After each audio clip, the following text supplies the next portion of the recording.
اندر پیدا کرنا چاہتے ہو اس چیز کو دوسروں کے اندر پیدا کرنے کی مشق کرو، دوسروں کے اندر پیدا کرنے کی کوشش کرو۔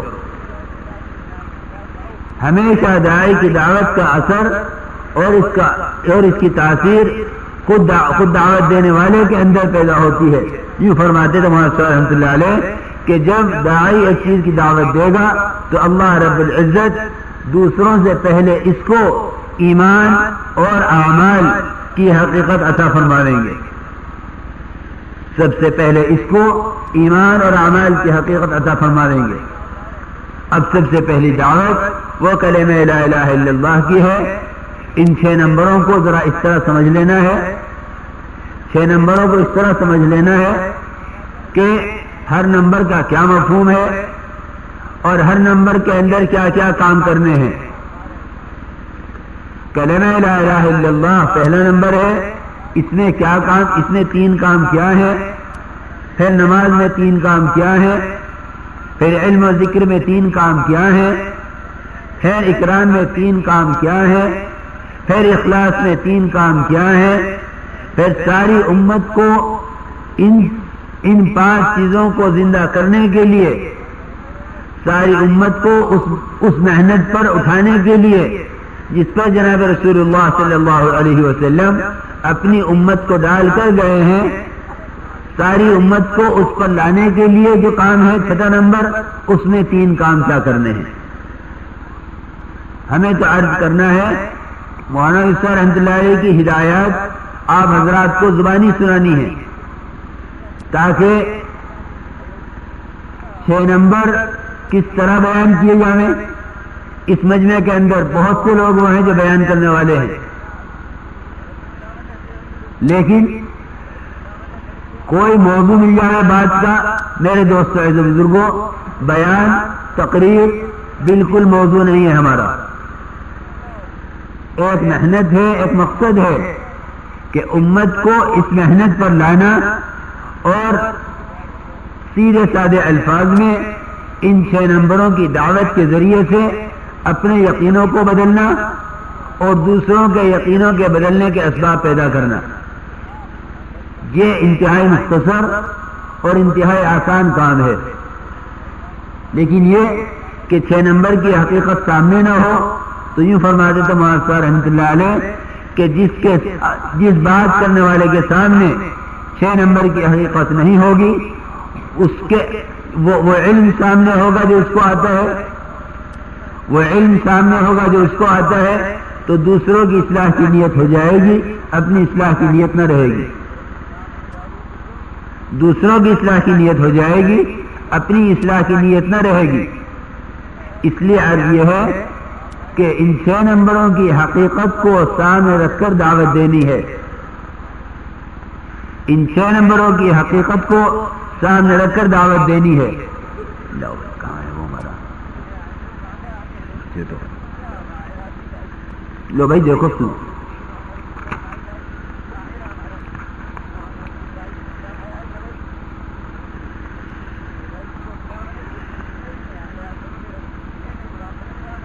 اصل میں اس لیے سنانا چاہ رہا تاکہ مجھے بھی یاد ہو، آپ حضرات کو بھی یاد ہو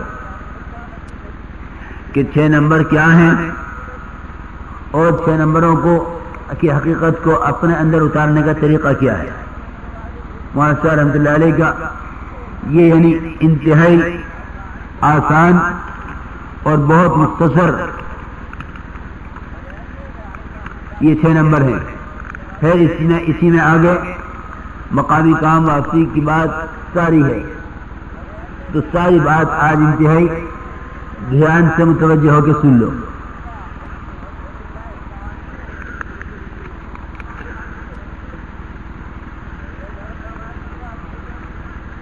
بسم اللہ الرحمن الرحیم۔ اللہ رب العزت جل جلالہ اور عما نواہلہ نے انسانوں کی تمام کامیابیوں کا دار و مدار انسان کے اندرونی مایا پر رکھا ہے۔ کامیابی اور ناکامی انسان کے اندر کے حال کا نام ہے، باہر کی چیزوں کے نقشے کا نام کامیابی و ناکامی نہیں ہے۔ عزت اور ذلت، آرام اور تکلیف، سکون اور پریشانی، صحت اور بیماری انسان کے اندر کے حالات کا نام ہے۔ ان حالات کے بننے یا بگڑنے کا باہر کے نقشوں سے کوئی تعلق نہیں ہے۔ ان حالات کے بننے بگڑنے کا باہر کے نقشوں سے، باہر کے اسباب سے کوئی تعلق نہیں ہے۔ اللہ جل شانہ ملک و مال کے ساتھ انسان کو ذلیل کر کے دکھا دیں، فقر کے نقشے میں عزت دے کر دکھا دیں۔ انسان کے اندر کی مایا، اس کا یقین اور اس کے اعمال ہیں۔ انسان کے اندر کا یقین اور اندر سے نکلنے والے اعمال اگر ٹھیک ہوں گے تو اللہ جل شانہ اندر کامیابی کی حالت پیدا فرما دیں گے۔ خواہ چیزوں کا نقشہ کتنا ہی پست ہو، اللہ جل شانہ تمام کائنات کے ہر ذرے کے اور ہر فرد کے خالق اور مالک ہیں۔ اللہ رب العزت نے ہر چیز کو اپنی قدرت سے بنایا ہے، سب کچھ ان کے بنانے سے بنا ہے۔ وہی بنانے والے ہیں، وہ بنانے والے ہیں، خود بنے نہیں ہیں۔ جو بنا ہوا ہے اس سے کچھ نہیں بنا کرتا، جو بنا ہوا ہے اس سے کچھ نہیں بنا کرتا۔ زمین و آسمان سے، ان کے درمیان پھیلی ہوئی مخلوقات سے کچھ نہیں بنتا۔ جو بنا ہوا ہے اس سے نہیں بنتا، بلکہ بنانے والے سے بنتا ہے۔ جو کچھ قدرت سے بنا ہے وہ قدرت کے ماتحت ہے۔ ہمارے درمیان میں اب یہ بات کم ہو گئی کہ بھئی ہم یہ کہہ رہے کہ جو زمین و آسمان کے درمیان کی چیزیں اللہ نے قدرت سے بنائی ہیں انسانوں کے استعمال کے لیے بنائی ہیں۔ نہیں، اللہ نے جو کچھ قدرت سے بنایا ہے، بنا کر اللہ نے اسے اپنی قدرت میں رکھا ہے۔ قدرت سے بن کر قدرت سے خارج نہیں ہو گیا،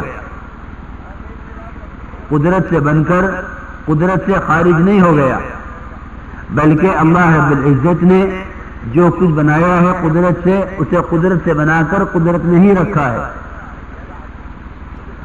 وہی ہر چیز کو براہ راست بذات خود استعمال فرماتے ہیں۔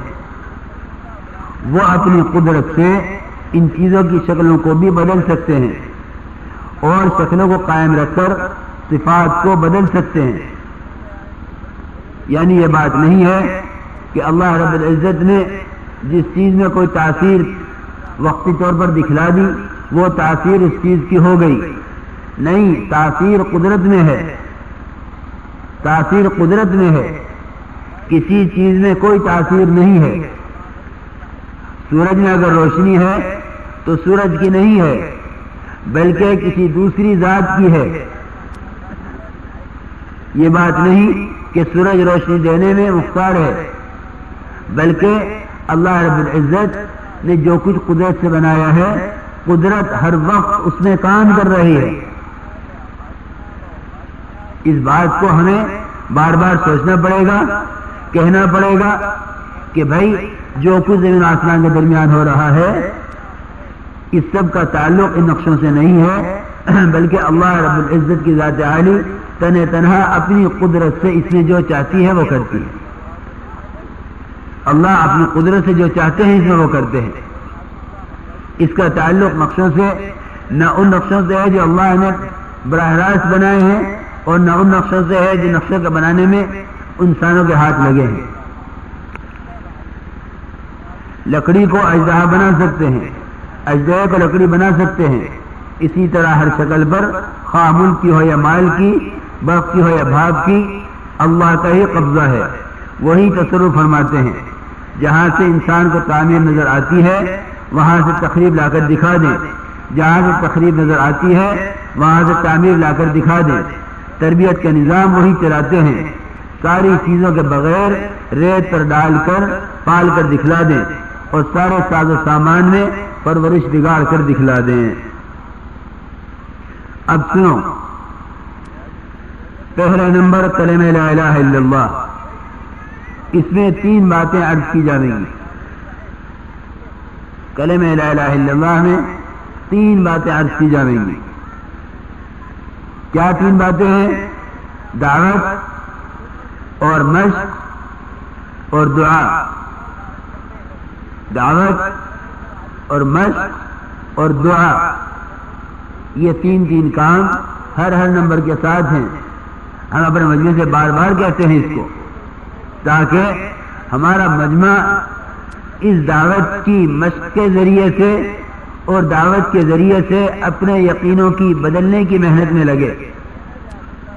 میرے دوستو عزیز بزرگوں، بے شک اعمال کا رواج امت میں ہے کسی درجے میں، لیکن ان اعمال کی حقیقت نکلی ہوئی ہے، اس لیے کہ ہم دعوت دے رہے ہیں عمل کی ان لوگوں کو جو عمل نہیں کر رہے، حالانکہ ہمیں دعوت دینی ہے اعمال کی، اپنے اندر ان اعمال کی حقیقت کو اتارنے کے لیے.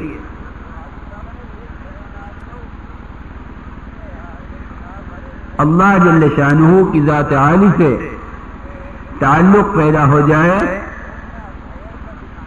اور اللہ جل شانہ کی ذات عالی سے براہ راست فائدہ استفادہ ہو، اس کے لیے حضرت محمد صلی اللہ علیہ وسلم اللہ کی طرف سے طریقے لے کر آئے ہیں.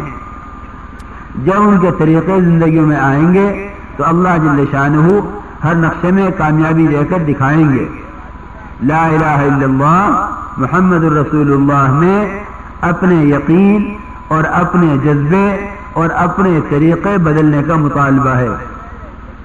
لا الہ الا اللہ اور محمد الرسول اللہ میں اپنے یقین، اپنے جذبے، اپنے طریقے بدلنے کا مطالبہ ہے.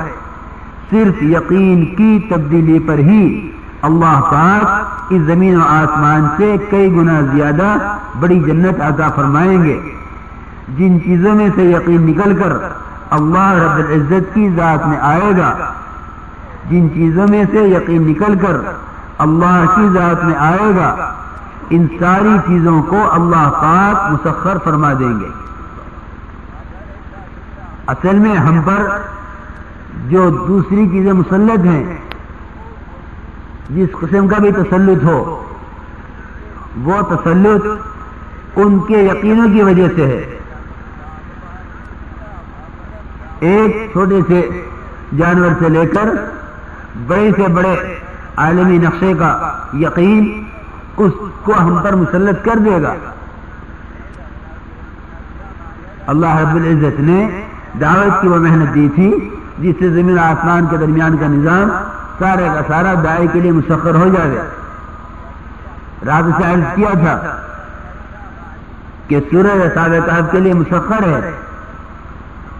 ایک جماعت دشمن کے مقابلے پر اور سورج غروب ہو رہا اور دشمن کے مقابلے پر ہیں، عصر ابھی نہیں پڑی.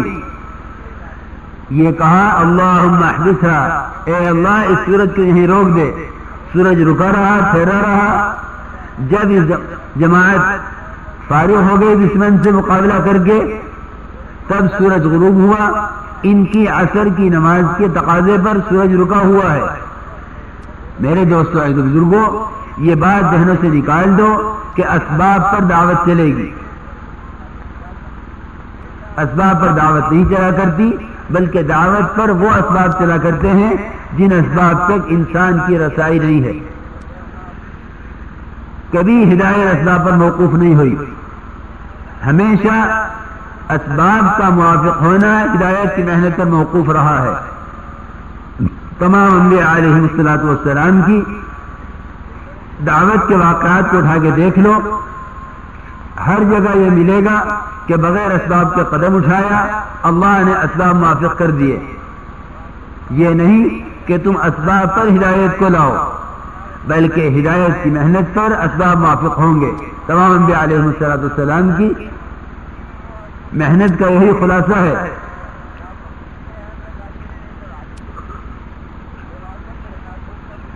ان ساری چیزوں کو اللہ پاک مسخر فرما دیں گے جن کا یقین ہمارے اندر سے نکل جائے گا. اب کیا کرنا ہے؟ اس یقین کو اپنے اندر پیدا کرنے کے لیے ایک تو اس یقین کی دعوت دینی ہے. دعوت دینے والے کے سامنے اس وقت ایک آدمی دعوت دے رہا، اس کے سامنے کیا چیز ہے؟ آیا کلمے کی حقیقت دعوت دینے والے کے سامنے ہے یا نہیں ہے؟ اگر دعوت دینے والے کے سامنے کلمے کی حقیقت نہیں